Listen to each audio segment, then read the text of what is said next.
poseída por demonios, pero poseída por demonios a un nivel, a otro nivel. El infierno vivía dentro de esa mujer. Ella no podía pasar frente a una iglesia. Quiere ser cristiana, pero que los demonios no la dejan. Cuando llego, veo que la mujer se transforma y ordeno a los demonios en el nombre de Jesús que no se manifieste. Si el demonio sube, si habla con el demonio, entonces la persona no tiene. Los gritos se escuchaban en todo el sector y los vecinos no pudieron dormir porque todo el sector fue invadido por esa plaga demoníaca. La mujer chillaba, gritaba, aullaba como perro, se movía como serpiente. Hay una señora aproximadamente a 500 metros de la campaña, a 500 metros, poseída por demonios. Cuando ella gritaba, se oía por encima del micrófono. Wow. Y decía, cállenlo, cállenlo que no lo soporto. Dice el demonio, pegaste con eso de que Guaricano es de Jehová. Todas esas almas que tú tienes ahí eran mías y tú me las quitaste. Pero la guerra me dijo, apenas comienza. Esa mujer estaba tan poseída que la cara parecía de caballo. Yo he visto demonios con cara de gato, cara de caballo, que se me transforman ahí. Esa tenía cara de caballo. ¿O por qué tú dudas lo que yo te prometí? Entonces, en ese nivel de búsqueda, voy a mostrar lo que no le he mostrado a otros. Dios les bendiga, Dios les guarde de una forma muy especial. Bienvenido a su canal Antonio Hernández Oficial Edificado. Y aquí estoy pues trayendo un contenido poderoso y edificante para cada uno de ustedes. Y aquí está conmigo, para mí es una honra, un honor tener al pastor Netalis Pérez. Pastor, Dios le bendiga. Dios te bendiga mucho, Antonio. Gracias por estar aquí, sacar este momento para que interactuemos un momento, no solo para ustedes, sino para todos los que siguen tu canal y posteriormente el nuestro también. Gloria al Señor. Así que usted que está ahí, acomódese, siéntese bien, porque Pastor es un hombre de Dios que yo sé que va a bendecir sus vidas de una forma muy especial. Pastor, me gustaría empezar esta entrevista preguntando ¿de dónde viene el pastor Nestalí? Bueno, el pastor O la persona o Neftalí. Sí.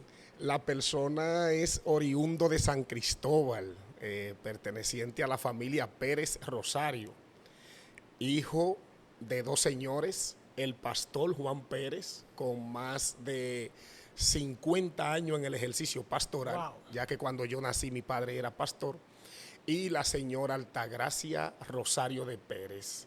Yo desciendo de esa familia, San Cristóbal. ¿Y cómo fue su estilo de vida? Un estilo de vida muy humilde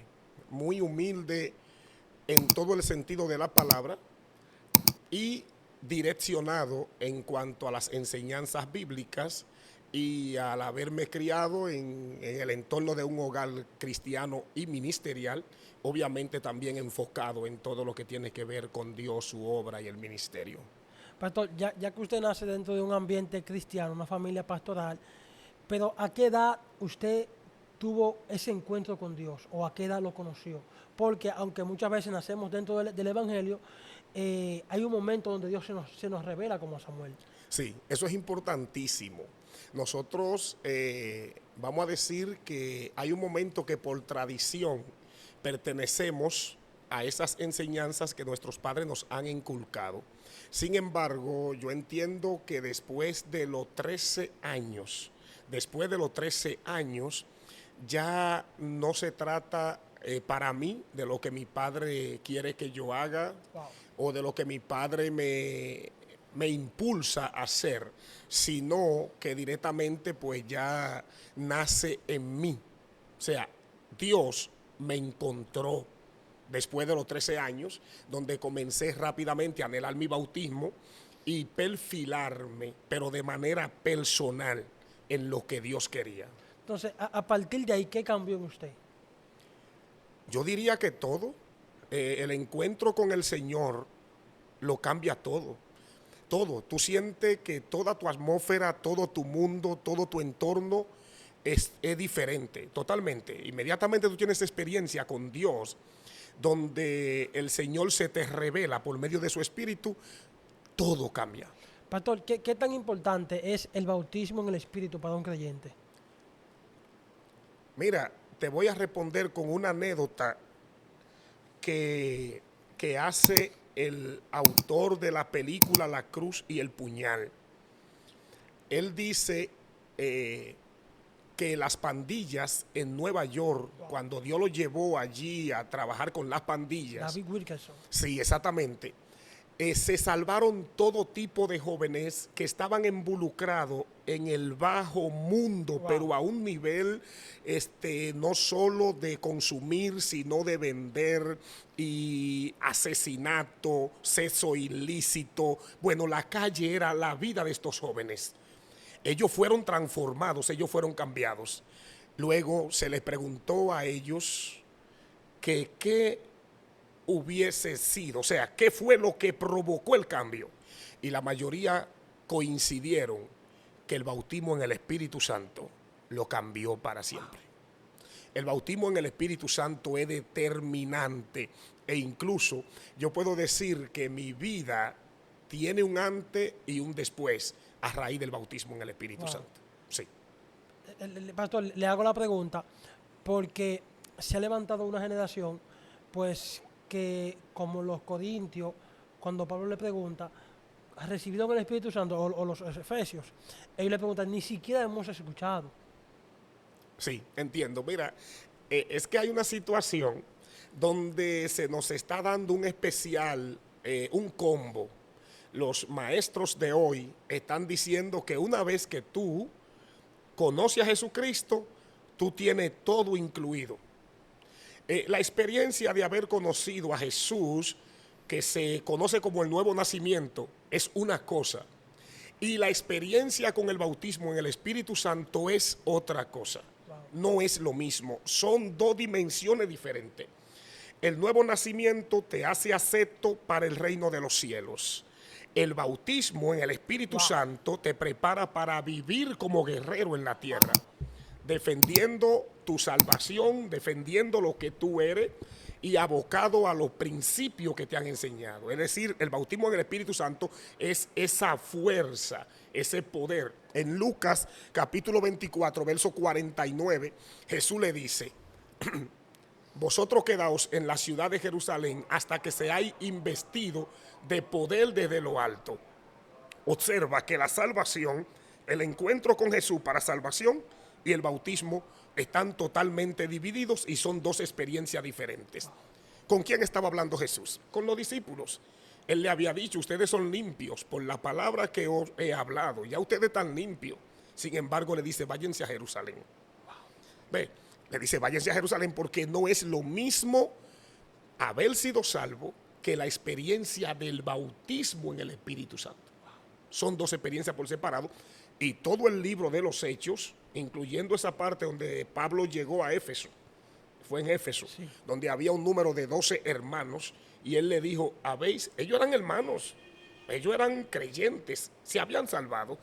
Cuando el apóstol le pregunta, ¿habéis recibido el Espíritu Santo cuando creísteis? Ellos dijeron, ni siquiera hemos oído hablar si hay Espíritu Santo en esa dimensión de bautismo.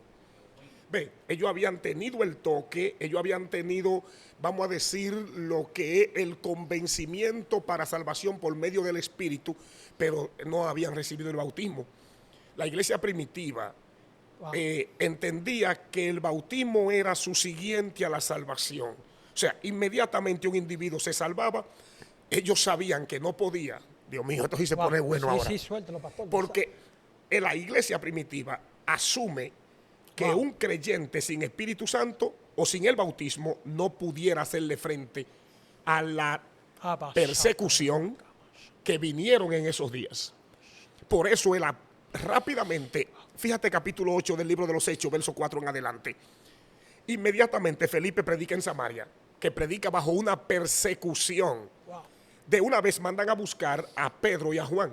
Vengan, aquí hay una cosecha de alma, ya todo está en salvo, hasta el brujo se convirtió, pero vengan para que le impongan la mano y reciban el bautismo. O sea, la iglesia no se detenía bajo ninguna situación con el bautismo.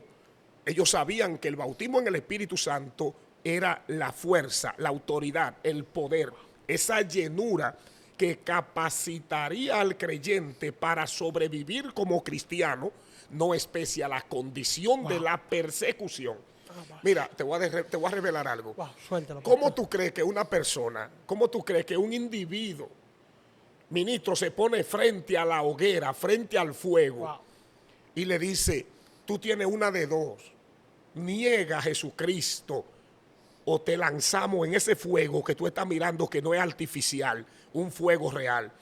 Y ese creyente como Policarpo decirle, tengo tantos años que sirvo a mi Dios y nunca me ha hecho bien y no es verdad que lo voy a traicionar ahora. ¿De dónde tú crees que viene esa fuerza? ¿De dónde usted se imagina que un creyente puede pararse frente a una fiera, a un león hambriento? Y escuchen esto, hubieron leones que no se pudieron comer los cristianos. Wow. Se cuenta la historia en los mártires, la historia de los mártires de la iglesia, que hubieron león que miraban al evangélico en la arena y el evangélico miraba al león y se dice que en una el león se retiró avergonzado del rostro del evangélico. Dios, Padre. ¿Quién lo hizo? El bautismo, ese poder, ese dinamo. Ministro, cuando una persona tiene el bautismo en el Espíritu Santo es un peligro andante. ¿Y tú sabes qué más? Él no tiene miedo, porque él se convierte en el miedo. Esa persona se convierte en el miedo. Él no tiene terror porque él mismo es el terror, porque ya no eres tú, es Dios. Y tú puedes estar frente al fuego, frente a las aguas, frente a un arma de fuego, puede estar frente a una fiera, frente a las amenazas de un imperio, de un gobierno, frente a la persecución misma de la vida, y tú sigues diciendo que sí, pero eso no viene de ti, ministro. Vamos, Esteban, capítulo 7 del libro de los Hechos. ¿Cómo tú crees que ese hombre, mientras lo mataban a pedrada, piedra contra él, y el tipo levanta los ojos y dice, yo lo que estoy mirando ahora mismo es el cielo abierto y estoy mirando al Hijo de Dios sentado a la diestra del Padre? Den todas las pedradas que ustedes quieren. Mira, el bautismo en el Espíritu Santo se convirtió para él en la anestesia. Él no sentía el dolor. Porque para una persona hablar de que estoy mirando los cielos abiertos y estoy mirando al Hijo de Dios mientras lo apedrean, mientras muere, no siente el dolor. El bautismo en el Espíritu Santo te da esa fuerza y es totalmente interesante. Yo diría que imprescindible. Wow. Sí, imprescindible. No para la salvación, sino para vivir en victoria en esta vida. Wow, Dios mío. Sí. Esto está demasiado poderoso. Pastor, la Biblia dice en Osea que el pueblo es lo que es el sacerdote. Entonces, vemos una generación de líderes pastoreando que no tienen el bautismo y ellos están enseñando, de hecho en las redes hay muchos ataques contra la persona del Espíritu Santo, se ataca mucho. Y yo diría que esos que atacan el Espíritu Santo es porque ellos no han tenido un encuentro con él. Sí, es que nadie puede dar lo que no tiene y no puede hablar de lo que no sabe. Wow. Si una persona no ha tenido una experiencia, no puede hablar. Bueno, lo mejor que yo le aconsejo es que no hable de eso, porque te puede encontrar blasfemando al Espíritu Santo y es muy peligroso. Es muy peligroso. Es mejor que del tema que tú no sabes, no lo aborde. Si alguien te dice a ti, yo tuve una experiencia con el Espíritu Santo y vi esto, escuché esto o sentí esto, déjalo así, porque después de todo la experiencia no fue contigo, fue con el Espíritu Santo. ¿Ves? Si alguien se va a defender, que se defienda el Espíritu Santo, como le dijo el padre de Gedeón a los que querían perseguir a Gedeón cuando acabó con el ídolo ese allí. El papá le dijo, no, pero si es un Dios que se defienda a él, no acaben con mi hijo. Entonces, si alguien habló del Espíritu Santo y el Espíritu Santo entiende que no es, el Espíritu Santo es suficiente para defenderse. Entonces, vamos a lo que tú dices. Depende del sacerdote, así será el pueblo. La Biblia dice, de los labios del sacerdote el pueblo esperará la ley. Y de los labios del profeta el pueblo esperará la palabra de Jehová. Yo pienso que tenemos una generación desconocedora de muchas cosas, porque lamentablemente, ciertamente, ha faltado el conocimiento en muchos líderes. Wow. Y como no tiene el conocimiento, no puede transmitirlo. O sea, capítulo 6 dice, mi pueblo fracasó porque le faltó conocimiento. Y por cuanto menospreciaste la palabra del sacerdote, yo también te voy a echar. Y yo te voy a arrojar y yo te voy a sacar, así dice el Señor. Entonces yo aconsejaría a los líderes a empaparse más. Mira, no es problema. La promesa está ahí. El bautismo en el Espíritu Santo es una promesa. Joel capítulo 2, verso 28 señala: y en los postreros días, dice el Señor, derramaré mi espíritu sobre toda carne. Profetizarán vuestros hijos y vuestras hijas, vuestros jóvenes verán visiones y vuestros ancianos soñarán sueños. Y de cierto sobre mi siervo y sobre la sierva derramaré de mi espíritu en aquellos días, ha dicho Jehová. Eso no fue exclusivamente para el Pentecostés, es para toda la iglesia e incluso de todos los tiempos. Ahí está la promesa. Con eso no se puede discutir. ¿Qué te cuesta a ti guiar una iglesia a que vaya tras la promesa del bautismo que están ahí en la Biblia? O sea, creo que debemos inculcar a nuestros feligreses a que sí, busquen esa llenura. Mira, ya que tú me preguntas que de dónde yo vengo de un lugar donde la gente tenían 3 golpes. Era como en el tiempo de Trujillo, que estaba la cédula, estaba creo que un chele de palmita y estaba una tarea sembrada. Yo vengo del lugar de los 3 golpes. Número 1, salvación. Número 2, bautismo en agua. Y número 3, bautismo en Espíritu Santo. Ministro, ninguna persona de donde yo vengo se convertía a Jesucristo y se quedaba en un banco. Esa persona inmediatamente, por eso las conversiones eran tan fuertes y eran tan eficaz para ese tiempo. Ahora tú ves que la persona se te convierte a Jesucristo y se quedan en la iglesia 2 años sin bautizarse. Tú le preguntas que si conocen el Espíritu Santo y te dicen, no, ni siquiera hemos oído hablar si hay Espíritu Santo. Tenemos una generación que ha desconocido el Espíritu Santo y permítanme decirles que lo que viene finalmente es una llenura del Espíritu Santo y eso es lo que está prometido en la Biblia, ese gran avivamiento que va a sacudir el mundo. Y la iglesia debe despertar a eso y nosotros los líderes ayudar a la iglesia a que despierte a eso. Mira, cuando una persona se convertía, de una vez preguntaba, ¿cuándo hay bautismo en agua? Sí. Había un maestro en la iglesia listo para darle doctrina, porque tampoco se bautizaba a la gente sin doctrinar. Cualquiera nuevo bautizado podía predicarte desde el altar porque ya estaba doctrinado. Entonces, el bautismo en agua, eso era de una vez. Seguía el bautismo en el Espíritu Santo. Yo llegué a encontrar personas encerradas en la iglesia que decían, no salgo de aquí. Ministro, ¿y hasta cuándo tú vas a estar aquí? Hasta que Dios me bautice. Literal, yo voy a estar aquí hasta que Dios me bautice. Había otros que decían, yo voy a coger 40 mañana hasta que Dios me bautice. Había otros que decían, voy a estar todos los días en ayuno hasta las 6 hasta que Dios me bautice. Que se tome su tiempo, pero aquí estaré. Y creyente de eso, Dios lo bautizaba en el piso de la iglesia. Lo bautizaba en el altar de la iglesia. Lo bautizaba debajo de la cama. Yo conocí un pastor que cuando Dios lo bautizó se metió bajo de la cama y hubo que sacarlo. Wow. Él no soportó, Dios mío, te alabo. Wow. Lo que vino sobre ese pastor fue tan grande que él se metió abajo de la cama raneándose y el que estaba con él como compañero siente ese alboroto allí abajo levantando la cama y dejándola caer. Hay gente que dice que eso es locura. Bueno, sí, es locura para los que se pierden, dice el apóstol Pablo. Con eso no hay problema, estamos claros con eso. Y ese individuo se trancó hasta que Dios lo bautizó. Cuando salió de ahí, Dios le entregó un liderazgo. Murió en estos días murió y tuvo un liderazgo hasta el mismo día de su muerte. Wow. Después del bautismo. Dios mío, wow. Oye, otra experiencia. Un joven en la iglesia de mi papá se convierte y se bautiza. Se encierra. Sencillamente se encierra. Y dice, yo necesito más de Dios. Porque es que tenemos una generación falta de hambre. Lo que está pasando es demasiado fuerte. Mira, la gente se convertía antes y probablemente recién convertido decía, ¿hay silicio? ¿Cuándo es que hay ayuno? ¿Y hasta cuándo son las oraciones? ¿Qué día tengo que venir sin comer? La gente se convertía con hambre. Este joven se convierte con esa hambre de buscar a Dios, se encierra. Se encerró por 3 días sin salir. Su primer ayuno. Nunca había ayunado, es recién convertido. Se cierra por 3 días. Cuando sale del encierro, había una casita, por ejemplo, aquí hay unas comodidades, hay habitaciones atrás, cuarto de oración, oficina, y hay varias comodidades allá atrás en esa iglesia. Y así había una casita en la iglesia de mi papá. Cuando él sale de la casita, en ayuno, viene a coger el culto.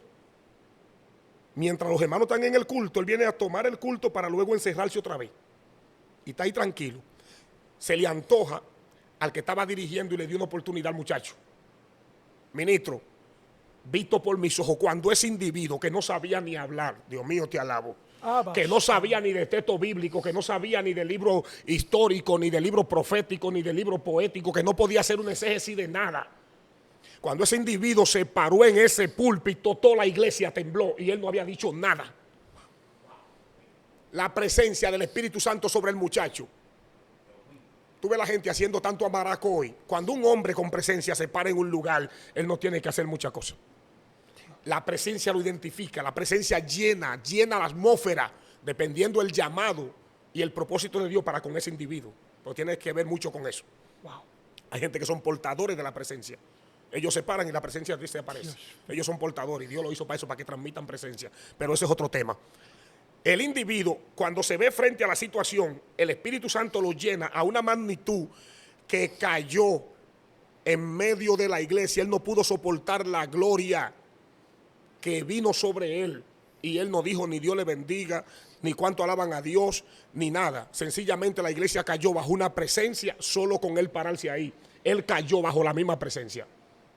Venía de 3 días buscando el bautismo y cuando rodó en el piso, Dios lo bautizó. Dios. Entonces, ¿quién puede discutir con una experiencia así? Ese individuo no estaba ahí para impresionar a nadie. Él no sabía nada. Diga que se inventó, que montó un show. ¿Qué show va a montar si el tipo no sabía de show? No era un psicólogo que podía bregar con la mente de la gente. No sabía nada. Un campesino. Wow. Un campesino al estilo de Amós, que cuando bajó de su lugar a Betel, comenzó a profetizar y le dijo a Amasías, vete de aquí, que esto es santuario del rey. Y Amós le dijo, no, un momento, yo no soy profeta ni hijo de profeta. Wow. Yo estaba detrás de los bueyes y Jehová me habló y me mandó aquí. Yo no soy profeta, Amasías. Yo no vine aquí a discutir ni a montar un show mediático como están estos profetas de hoy. Yo vine aquí porque yo soy boyero y recojo higo silvestre y Jehová me habló allá en el monte. Y Amasías le mandó a decir al rey, mira, lo que Amós dice, la tierra no lo soporta. Donde él habla, la tierra tiembla. Wow. El tipo no tenía nada. Él vino a profetizar ese día y se fue. La presencia del Espíritu Santo. Wow, Dios mío. Pastor, yo me estoy disfrutando esto terrible. Wow.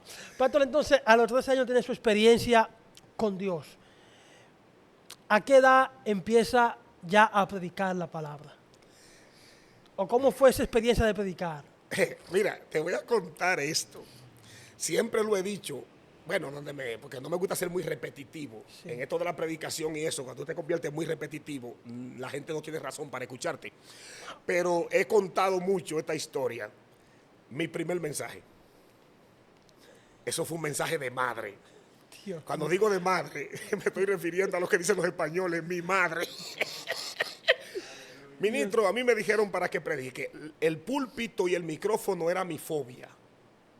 Con este señor que tú estás hablando aquí, ministro, si le hablaban de una oportunidad para el domingo, ya yo no comía, no dormía, no cenaba, ya para mí se me acababa el mundo. A mí usted me habló de un micrófono, usted me mencionó mi madre, usted me ofendió. Yo, el hombre más tímido y el terror, el miedo escénico que alguien pueda tener, lo tenía Netalí Pérez, el más fuerte. Wow. Entonces me dicen un día que yo voy a predicar. Ya yo era bautizado. Y cuando a ti te bautizaban, te daban a predicar. Sí, te daban a predicar. Aunque tú no predicaras, te ponían. Nada, acepté, era un viernes. Leí Lucas capítulo 18, verso 1 en adelante. Ese párrafo yo me lo sé entero. El juez y la viuda. Cuando me paro en el púlpito, ministro, yo me quedo estático en ese púlpito y lo único que yo dije fueron 2 palabras. Hubo una vez un juez y también hubo una viuda. Y luego le di al CD para atrás. Había una viuda y también un juez. En eso duré no más de 2 minutos. Hubo un juez y también una viuda. Y hubo una viuda y también un juez. Y cuando terminé eso, entonces fui y dije, hasta aquí el Señor me ha ayudado. Y fui me hinqué en el altar porque yo veía que los predicadores, cuando di que predicaban, ellos se hincaban. Yo no sé a qué se hincaban, pero yo fui también a hacer la misma. Y esa fue mi experiencia. Mi primera experiencia predicando. Yo no dije nada. Yo por poco me muero en el púlpito. Es más, yo estoy vivo para contarla. Yo debí morirme ese día. Dios mío. Sí. Pero ¿qué pasa? Eso despertó en mí. Mira, a los predicadores que están comenzando y eso. Una decepción en un altar, en una tarima, en un púlpito, en un escenario, se puede convertir en el desenlace de un ministerio de predicación poderoso. Depende cómo tú aceptas la decisión. Inmediatamente yo bajé de ese altar ese día. Yo me consagré a leer, a ayunar, a siliciar, a congregarme temprano, a indagar. Yo leí la Biblia entera como 3 veces. Entera. Capítulo por capítulo. Y nada más le decía, Señor, no me deje. Señor, si me pasa esto otra vez, yo voy a fracasar. Todo lo que yo hacía de ahí en adelante era en aras de cuando me toque otra vez. Porque sabía que la vergüenza era tan fuerte que yo no iba a soportar una próxima, pero también sabía que en algún momento me tocaría. ¿Me entiendes? Entonces, nada, me tocó la segunda. Wow. La segunda vez, Mateo 7:24. Segundo mensaje. En 32 años que llevo de predicación, el segundo mensaje fue ese, 7:24. Mateo. Y el primer mensaje, Lucas 18. Wow. Pastor, perdón, entonces, Sí, sin problema. ya la cosa a partir del segundo mensaje cambia. Sí, ahí tuve una experiencia, ahí prediqué más o menos, prediqué bajo el tema edificando sobre la roca. Recuerda que Mateo 7:24 dice, cualquiera que me oye esta palabra y no las hace, le compararé a un hombre que edificó su casa sobre la arena, etcétera. Yo prediqué edificando sobre la roca. Ya puse hasta tema, tú sabes, tema, eso era muy fuerte, un tema. Pero ahí tuve una experiencia y es que cerré los ojos para predicar. No pude ver la gente, de la vergüenza. No pude ver la gente y cerré los ojos, pero cuando terminé de predicar estaba de frente a la pared del altar y de espalda para la gente.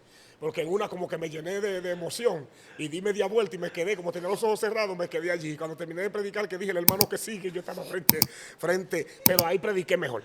Dios mío. Entre nosotros aquí, no te puedo decir que jamás he pasado una vergüenza como la del primer día. Creo que Dios usó esa vergüenza para llevarme a buscarle y convertirme en lo que somos. Wow. Pastor, entonces, ¿a qué edad empiezas a pastorear y cómo fue esa experiencia?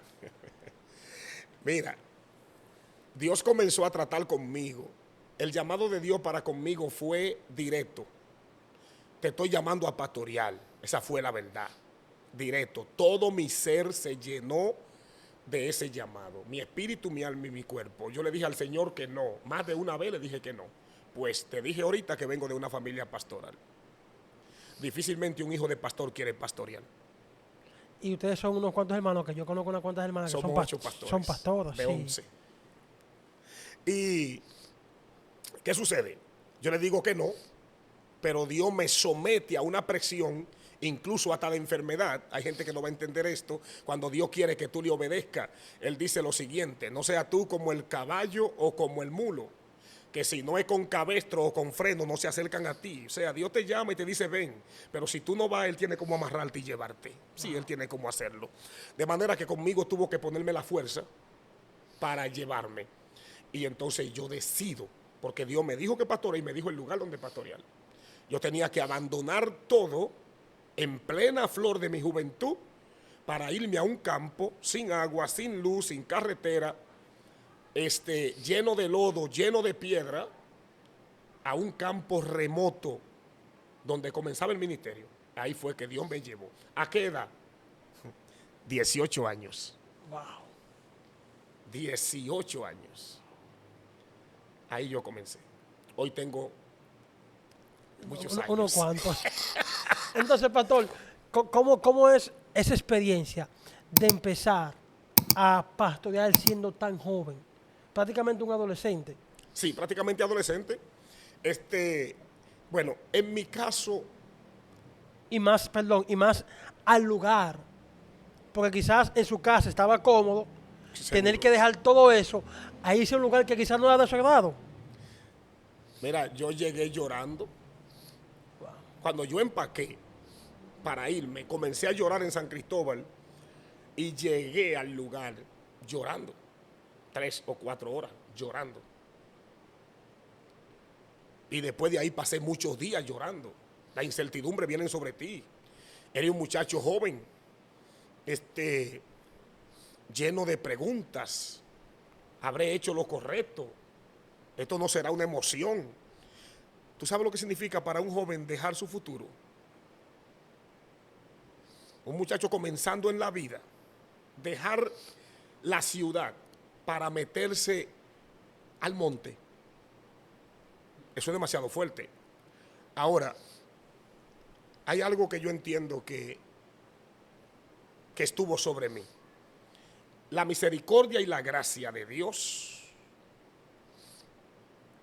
y la dependencia total que yo tuve de Dios desde el momento que fui bautizado con Espíritu Santo. Esa dependencia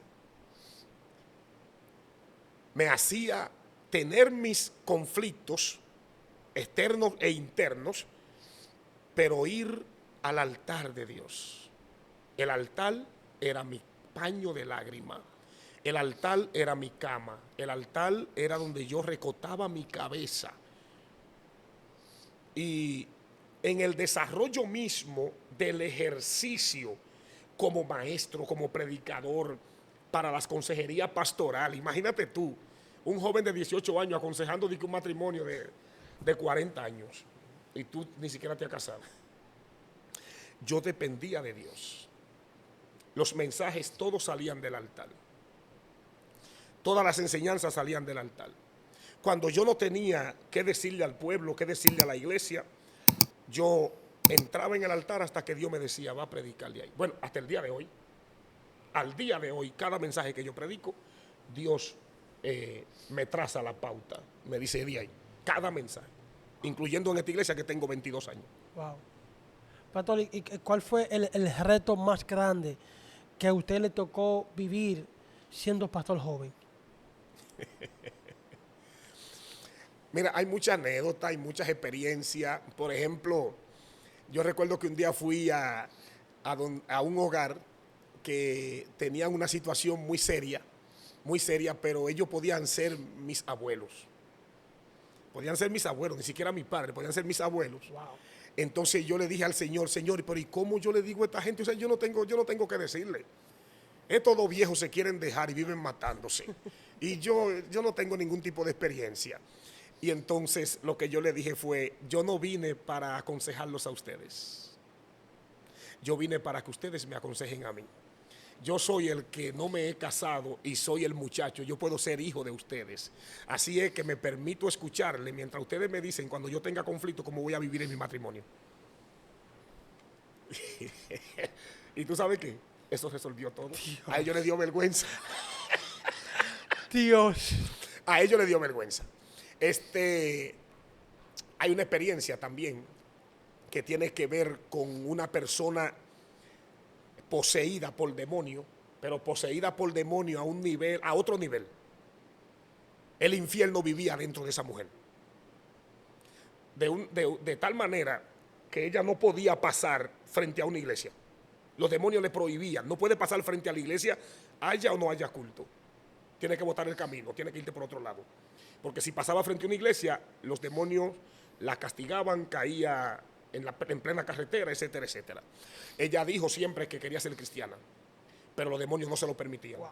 Cuando yo llego al lugar, tú sabes, yo llegué jovencito. Ministro, mira. ¿Cómo te digo? Mira, el miedo me tenía miedo. Yo no cogía esa. Yo no tenía que ver. Dije, ¿qué demonio? ¿De qué demonio tú me estás hablando a mí? Cuando me dicen que esa mujer quiere ser cristiana, pero que los demonios no la dejan, me dijeron a mí la historia. Y yo le dije, no puede ser. Y me llené como de una indignación. Como Saúl cuando empezó a reinar. Sí, cuando encontró a los filisteos. Digo, no, si esa mujer quiere ser cristiana, tiene que ser cristiana. Y cogí para la casa de esa mujer. Después de una escuela bíblica, marché para allá, así, sin miedo, sin problema. Cuando llego, veo que la mujer se transforma y le ordeno a los demonios en el nombre de Jesús que no se manifiesten, que yo vine a hablar con la doña. Te ordeno en el nombre de Jesús que no te manifieste, quiero hablar con ella. Porque si el demonio sube, tú hablas con el demonio, entonces la persona no tiene conciencia de lo que hablaron. Entonces el demonio, a la reprensión, no se manifestó. Le pregunté, doña, ¿es verdad que usted quiere ser evangélica? Ay, sí. Digo, ok. ¿Usted anhela ser cristiana? Sí. ¿Y qué es lo que pasa? Y me contó su historia. Digo, pues mire, hoy usted va para la iglesia. Era escuela bíblica en la mañana y en la noche culto. Usted va para la iglesia hoy, yo la voy a mandar a buscar. Usted va para la iglesia como quiera que sea, usted va. Usted oye, mire, si le duele la cabeza, usted va. Si le da gripe, usted va. Si le duele los riñones, usted va. Si le da fiebre, usted va. Usted va como quiera, ¿eh? Compromiso, sí, pastor. Desde que yo salí, los demonios la poseyeron. Se arropó con una sábana blanca, fiebre, dolor. Wow. Usted no va para ningún lado. Pero quedamos en un acuerdo ella y yo. Mandé 2 diáconos a buscarla, la trajeron cargada de la casa. Ministro, esa mujer nada más hizo pisar la puerta de la iglesia. Eso brincó del alto de ese techo. Y comenzó el juidero. La experiencia con ese demonio fue tan fuerte que ese demonio, esa señora amaneció hasta las 3 de la mañana en la iglesia. Los gritos se escuchaban en todo el sector y los vecinos no pudieron dormir porque todo el sector fue invadido por esa plaga demoníaca y la gente no podía dormir. Cuando esa mujer chillaba, gritaba, aullaba como perro, se movía como serpiente, todo el que estaba alrededor de ella, todo lo bello, todo cambiaba, toda la atmósfera. Y en esa batalla, a las 3 de la mañana, ella volvió en sí. Dijo, ¿dónde que estoy? Yo le dije, tú estás en la iglesia. Llegó tu hora de liberación. Vamos a mandarte a tu casa. Y mañana tú estás aquí a las 8 de la mañana. En 3 días. En 3 días. Fue libertada por el poder de Dios. Esa es una experiencia que yo jamás he olvidado. Pastor, ¿qué otra experiencia de liberación que lo impactó y lo marcó usted ha tenido? Porque una persona como usted, yo soy un niño, 16 años en el Evangelio, y tengo todo el tiempo en el Evangelio escuchándolo predicando, y yo sé que usted es una persona que Dios lo ha usado terrible. Entonces me gustaría conocer qué otra experiencia para que la generación que nos está viendo conozcan el poder de Dios y cómo Dios obra. Mira, dentro de tantas, te voy a sacar 1 o 2 más.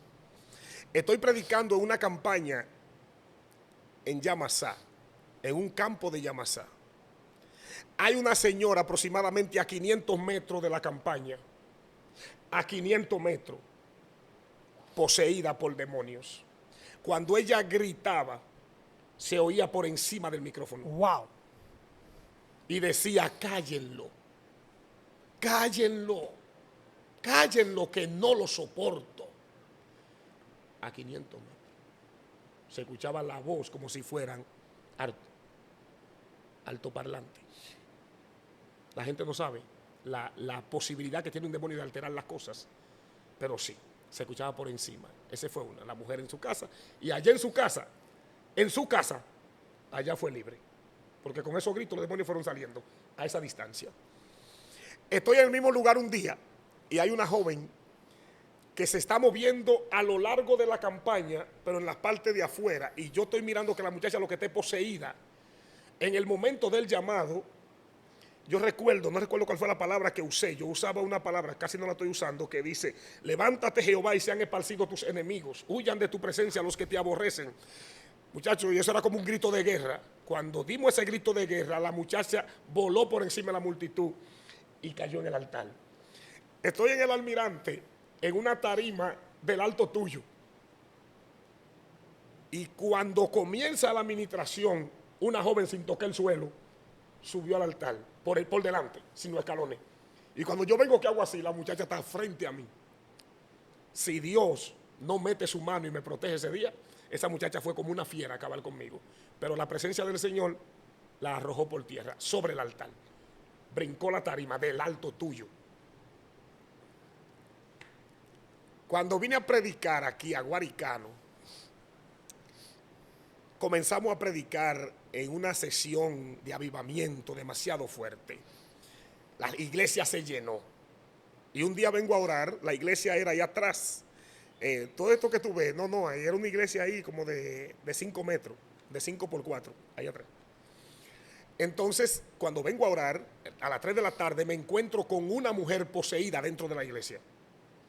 Y cuando abro la puerta con ella, que me choco de frente. Y me dice Neftalí Pérez Rosario. Llegaste aquí a Guaricano. Wow. diciendo que Guaricano es de Jehová, que Guaricano es de Jehová, que Satanás no tiene nada. Tú sabes que hay un coro que dice, Satanás no tiene nada, Guaricano es de Jehová, por delante y por detrás, Guaricano es de Jehová, por aquí y por allá. Ese coro es mío. Que Dios me lo dio cuando la gente lo está cantando por allá, está con música. No tiene nada. Es el mismo coro. Ese me lo dio Dios a mí cuando llegué aquí. Entonces me dice el demonio, llegaste con eso de que Guaricano es de Jehová.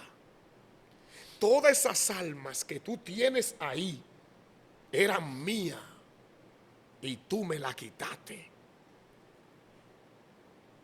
Pero la guerra, me dijo, apenas comienza. Ministro, ese impacto de que tú vienes a orar y lo que te encuentras con esta figura, esa mujer estaba tan poseída que la cara parecía de caballo. O sea, quizás no sé si la persona que sabe de liberación sabe que el demonio puede subir a tu rostro y puede transformar tu rostro. Yo he visto demonios con cara de gato, cara de caballo, que se me transforman ahí, delante de mí. Esa tenía cara de caballo. Cuando yo la vi en la puerta tenía cara de caballo. O sea que la primera impresión es la transformación en su rostro. Y luego la palabra de odio con que ese demonio me habló. Esa fue otra experiencia. Pero si te cuento, amanecemos aquí. Porque yo tuve 2 años y medio nada más sacando demonio aquí. Dios mío. 2 años y medio sin parar. 15, 20 endemoniados, 10 endemoniados, 5 por noche. La gente pasaba frente a la iglesia, caía en la calle y se arrastraba para dentro de la iglesia. Ya esas son otras experiencias, ya eso hay que tomar otro espacio, otro tiempo, concientizar lo que van a estar de aquel lado para que escuchen cosas.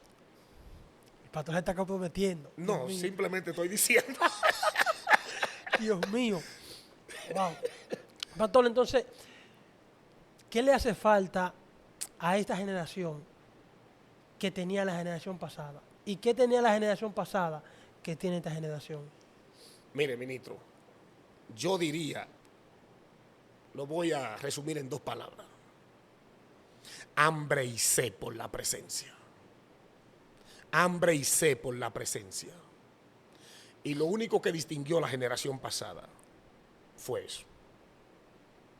Jesucristo habló y dijo, el que me busca, halla. El que llama, le respondo. El que toca, le abro, y al que me pide, le doy. El problema de nuestra generación es que está muy entretenida. Wow. Nuestra generación duerme, varón.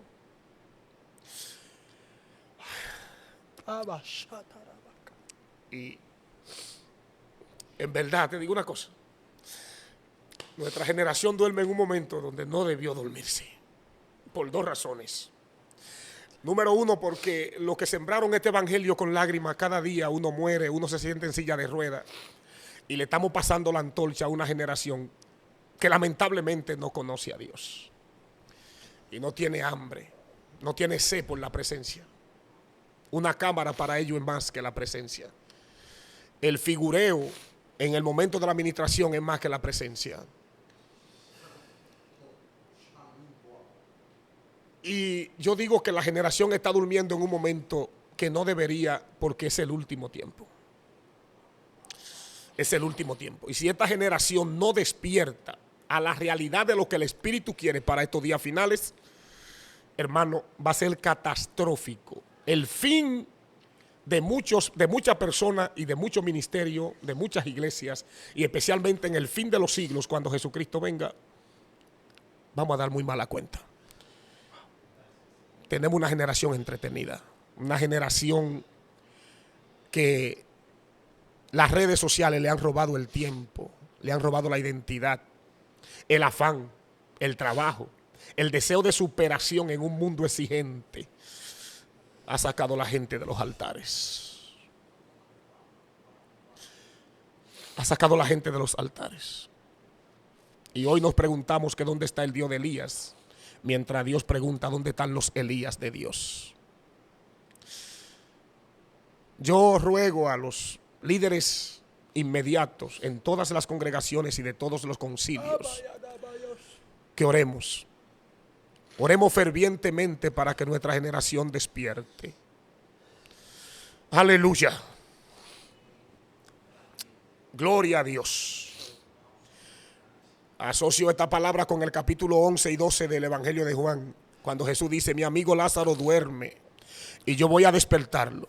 Voy a despertarlo. Pido al Espíritu Santo que se ponga en órbita, en camino, y que salga directamente a nuestra generación para despertarla.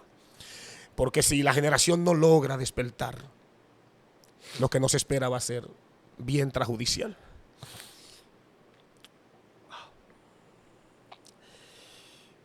Pastor, la presencia de Dios arropó este lugar.